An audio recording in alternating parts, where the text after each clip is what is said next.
everyone, this is Bridget Aduwadier from the TC chapter of Student Reporting Labs, and I'm here to get a behind-the-scenes look of how Judy Woodruff prepares for the December debate next month. And as these Democratic debates are gearing up, there's a lot of work that journalists have to do. So how does a journalist prepare? I'm here to find that out by visiting Judy's office and asking her some questions. So I'm here in Judy Woodruff's office with all of these wonderful books around here, and my first question is, how do you prepare for a presidential debate versus, it's different from a political candidate interview? It's very different. They're all lined up there, whether it's two of them, as it was in 2016 when I interviewed, when Gwen Ifill and I co-moderated the debate with the only two Democrats running for president. It was Hillary Clinton and Bernie Sanders. That took a lot of preparation. This time, in 2020, for the NewsHour's debate, we're looking at least 7 and maybe 9 or 10 candidates. So there's always a lot of preparation, hours and hours of reading, research that goes into getting ready. It's thinking about not just questions for the individual candidate, but thinking of ways to get the candidates to address one another, to get them to talk about the things where they disagree, where there's a little daylight in between them. Anything we can do to bring light on where the candidates stand and how they differ from one another is really one of the main objectives of these debates. Right, and you briefly mentioned that the whole point of your debate prep is to get some interesting interaction going and to get these debates to interact with each other and disagree or, get some debate going. So I know you can't really say too much about the questions that you plan to ask, but, can you say how you plan to do that? Well, right now we're compiling as much information as you can imagine on every subject under the sun that has come up as an issue in this campaign, from the environment to healthcare to the economy to immigration to marijuana to you name it, domestic issues, international issues, the Middle East, Russia, China, Ukraine, to some extent impeachment, because even though that's something that's focused on President Trump, it's something, of course, that Democrats will be weighing in on as well. So many different issues to bring up. There's a ton of research that's been done. It's still being done. It will continue to be done literally up until the moment we go on the air on December the 19th. And as we get closer, we'll meet. Those of us who are asking the questions, we'll meet with the researchers and other reporters here who are following the candidates very closely and start to think about, first of all, what are the topics we think we really do need to cover? Do we have to have a question or a block of questions on immigration? Do we need to ask a question about health care? That's come up a lot already in the debates. Yeah. Do we need to ask it again? If so, what angle should we think about asking? So that it's not just getting the candidates to tell us what they think, but trying to tease out any difference in how they approach an issue. For example, a couple of weeks ago, Elizabeth Warren came out and said that she was moderating her position on Medicare for all health care. So, by December 19th, will that still be an issue? Will there be another angle in health care? So we're doing the deep background research to see where these candidates have stood over time, 5 years ago, 10 years ago, and most recently now. But we're also going to have to pay attention to what comes up on the campaign trail between now and December the 19th. What changes, what new thing happens that may affect the way we ask a question or even whether we ask a question. So we have to be ready. We have to go in with a lot of questions prepared to ask, and then be prepared as the debate goes along to throw some overboard because they aren't relevant. Some we may not have time for. So it's a matter of priority. It's topics, it's priority, and of course being fair to all the candidates. We want to give them all as close to equal time as we possibly can. Yeah, and of course this isn't your first presidential debate that you'll be moderating. You've had a long history of this from 1988 with the vice presidential debate. So can you just tell us what have been some highlights of your time moderating debates and some stories that you might have? Well, it's hard to beat what happened in the first I think the debate you just mentioned, the vice presidential debate in 1988, it was a long time ago. But the reason that debate was memorable was because it was President Ronald Reagan was leaving office, and his vice president, George H.W. Bush, was running for president. And he had chosen kind of a little-known Republican senator from Indiana, Dan Quayle, to be his running mate. The Democratic nominee was Michael Dukakis, and he had chosen from Massachusetts, he had chosen as his running mate for vice president the Texas Senator Lloyd Benson. Benson had served a long time in the Senate, had this very distinguished record. Dan Quayle was newer on the political scene, but he had frequently on the trail compared himself to John Kennedy. So during the debate, at one point, Quayle brought up something about John F. Kennedy, and Benson responded with the comment, "Senator, I knew John Kennedy. I worked with John Kennedy.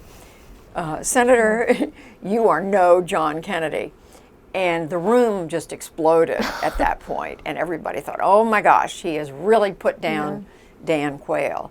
So that became the memorable moment. It was a great line. In retrospect, you could say that Quayle might have expected it because he'd been saying it on the trail, and if his folks had thought about it, maybe they should have known that the Democrat was going to come back at him.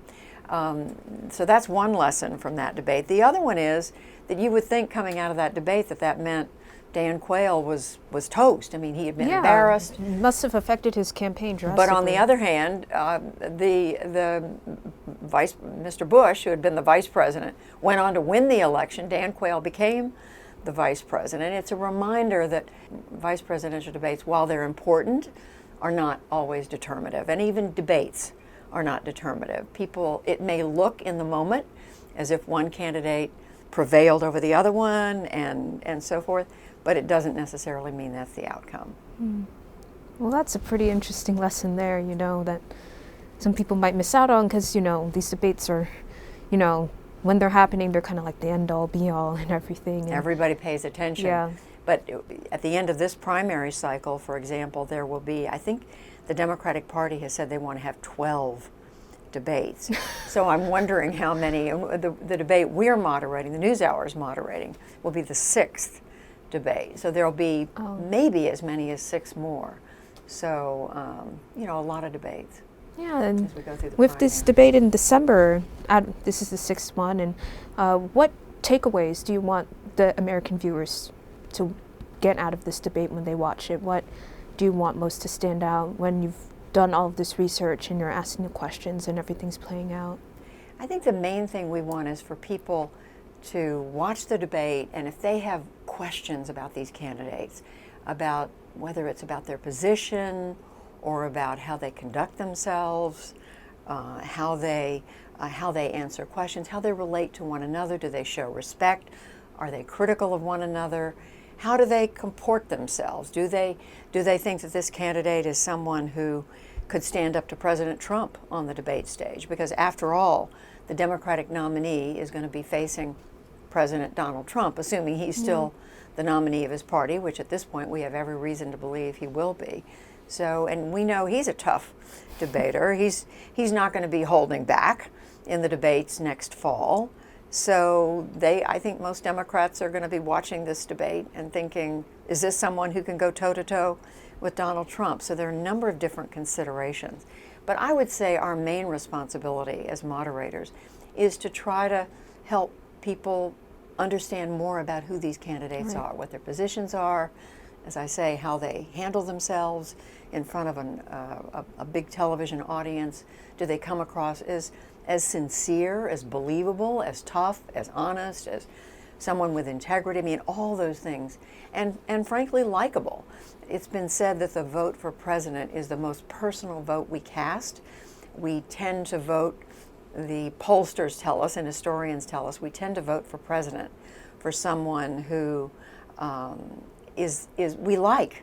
Yeah. That someone that's that's right. Even if we may not agree with every single one of their positions on the issues, is this someone we're going to want to look at on TV, on video, on our smartphone, multiple times a day for the next 4 years, morning, noon, and night, and see tweeting and so forth. Is this someone we're going to relate to? So those qualities people are going to be looking for. So anything we can do to illuminate who these folks are, that's our job. Yeah, and that's a pretty big job indeed. So can you tell me about the challenges and the rewarding aspects of moderating a panel and all the work that goes into it? Well, I would say it's hard work. Yeah. I mean, we go into this taking it very seriously. We'll all be, on pins and needles, to use my mother's favorite phrase, going in. Because it matters. I mean, these debates matter. They are the opportunity for the American people to get a close look at these candidates in non-scripted settings. When they go out on the campaign trail and they make a speech, they pretty much can set the tone. They're deciding what they're going to talk about, and often in their town halls, when they're answering questions from voters, they often have some say over who's asking the questions.